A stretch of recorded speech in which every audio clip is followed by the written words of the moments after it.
Fala, humanos, como estão todos vocês? Espero que estejam todos muito bem. E é o seguinte, meus queridos, vocês já sabem, né, que nós estamos em aula remota ainda até o final de abril, né, até a segunda ordem, até o final de abril, tá ok? Então eu espero realmente que você continue aí sempre observando as informações no grupo, tá bom? Sempre observando aí os critérios também e distanciamento, tá? Social, questão de higienização, isso é importantíssimo, cara, pra gente poder voltar, né, a nossa rotina de estudos ali, todo mundo junto, né? E não tem outro jeito a não ser combater dessa forma, tá? Então é o seguinte, meus queridos, também vocês é ciente, né, que muita gente está com saudade de voltar, mas a gente não pode fazer isso tudo de uma vez, isso pode ser um pouco arriscado, tá bom? Então olha só, aulas remotas para todo mundo e eu espero que você se esforce também, né? Continue aí com firme. Beleza, pessoal? Como todo mundo já sabe, a gente fez algumas avaliações diagnósticas, né? Cada professor fez a sua. E essa aqui é a revisão para os estudantes do terceiro ano, né? E obviamente, então, é a revisão de conteúdos que vocês estudaram no ano passado, né? Do segundo ano do ensino médio. Então vamos lá, na minha avaliação diagnóstica eu percebi algumas dificuldades e a gente vai voltar nelas, tá? Em algumas delas hoje.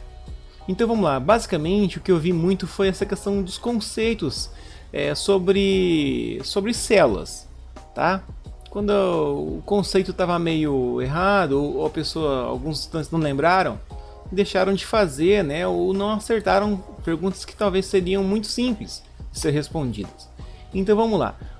Conceitos importantíssimos que a gente viu, né? O que é unicelular e multicelular? Unicelular é um ser que é formado por uma única célula. Ó, uma célula, ou seja, a própria célula é aquele ser vivo. Quais são os exemplos desses unicelulares? As bactérias, protozoários, algumas espécies de algas e algumas espécies de fungos. Tudo bem? Agora, pluricelulares, plural, quer dizer que são dois ou mais. Também pode ser chamado de multicelular, é um ser vivo composto por várias células que estão organizadinhas, tá bom? Cada um tem a sua função, formando às vezes tecidos, tá? Normalmente formam tecidos, né? A gente estudou aí a questão dos filos dos animais ano passado. Mas pluricelular é um ser que é composto de várias células. Exemplos: todos os animais, todos os vegetais, todos esses aqui, várias espécies de fungos e várias espécies de algas, tá bom? Então nós temos essas duas definições a princípio. Daí outra definição que ficou assim, parece que não lembraram: procariontes e eucariontes. Olha só, a diferença entre procariontes e eucariontes é a estrutura celular, como que eles são organizados interna e externamente. Tá? Mas aqui basicamente a diferença notória tem a ver com o nome. Ó. Procariontes são células que possuem seu material genético livre no citosol. Tá? São seres procariontes. Seres procariontes são unicelulares. Todas as bactérias são procariontes. Quer dizer que procariontes, o material genético, pensa no DNA, tá? Pensa no DNA. Ele fica livre lá no citosol, fica solto, fica espalhado às vezes, tá? Se possível, ele fica espalhado. Ele não fica num lugar exclusivo para o material genético, tá bom?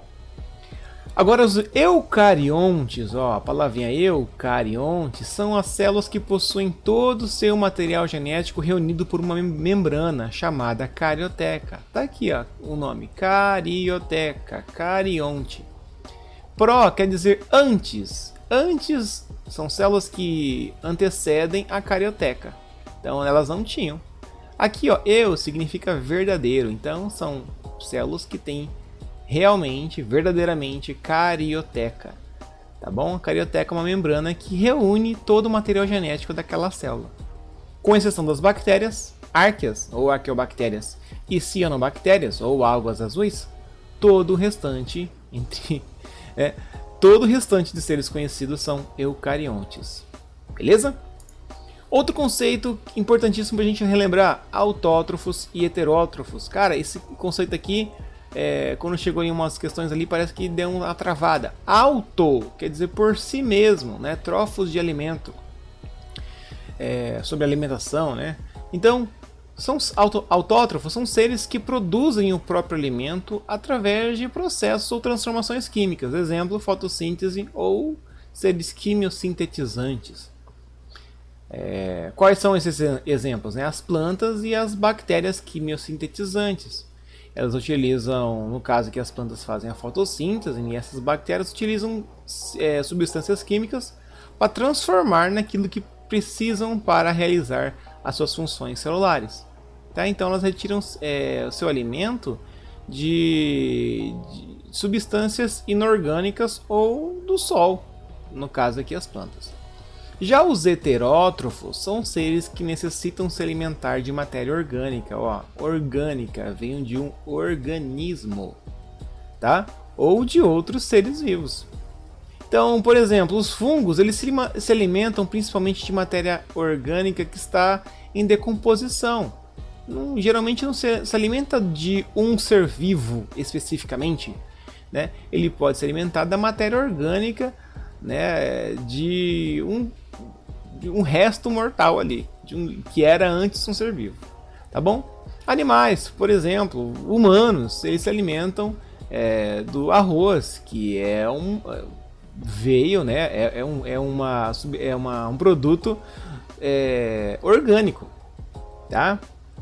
Protozoários também, e esses protozoários aqui, quando eles vão se alimentar, no caso, né, eles podem, por exemplo, criar infecções, eles podem reproduzir e criar as chamadas patologias, né, doenças. E algumas bactérias, inclusive nós temos milhões e milhões e milhões de bactérias no nosso corpo, a maioria faz muito bem pra gente, tá? Então, autótrofos produzem o próprio alimento, heterótrofos não produzem o próprio alimento, então, como eles não produzem o próprio alimento, eles precisam se alimentar e eles se alimentam de outros seres vivos. Eles podem se alimentar de outro heterótrofo ou de um autótrofo.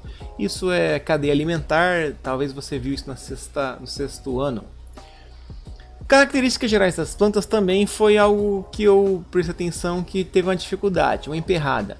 Né? Basicamente o reino planta, as características desse reino é assim, são organismos, né, eucariontes, quer dizer que as células possuem uma membrana que deixa todo o material genético reunidinho. Eles são seres multicelulares, quer dizer que, por exemplo, uma planta tem milhões de células.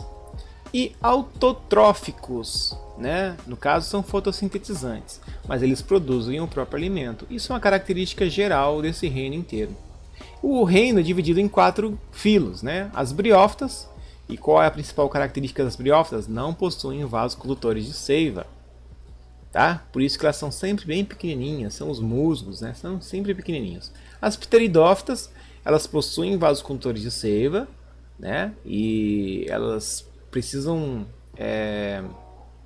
basicamente elas são maiores, né, do que as briófitas. Essas precisam de muita água, né, porque elas não conseguem basicamente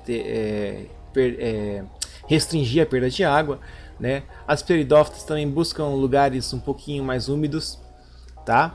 E aí vem um outro grupo de filos, as gimnospermas. Essas plantas elas produzem apenas semente. Gimnospermas. Gimnos é nu, esperma, semente. Eles produzem a semente nua, tá? E as angiospermas, elas produzem semente acompanhada do fruto. Então o fruto seria a roupinha, entre aspas, já que essa aqui é nua, essa aqui é a vestida, né? É o reservatório, recipiente angion. Então o fruto é o recipiente que vai estar lá dentro da semente. Tá ok? Meus queridos, por hoje é só, espero ter ajudado. Qualquer coisa você vê lá no grupo do WhatsApp. E dúvidas, mais dúvidas, também você pode perguntar. Isso é tudo bem, pessoal. Vai lá no formulário, preencha e valeu, falou, fui!